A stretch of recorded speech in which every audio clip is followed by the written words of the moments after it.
Okay, this is the Kawasaki 650 Prairie with the Sure4 four-wheel drive kit on it.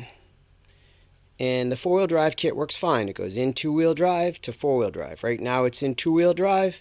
You squeeze it, lock it, now it's in four-wheel drive. Works great. But there is a problem with it. The problem is that if you look at the display, right now it says it's in four-wheel drive, but it's in two-wheel drive. The handle's not pulled.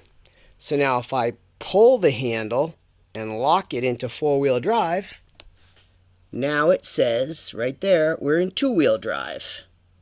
If I let the handle go and take it out of four-wheel drive, now it says we're in four-wheel drive when we're really in two-wheel drive.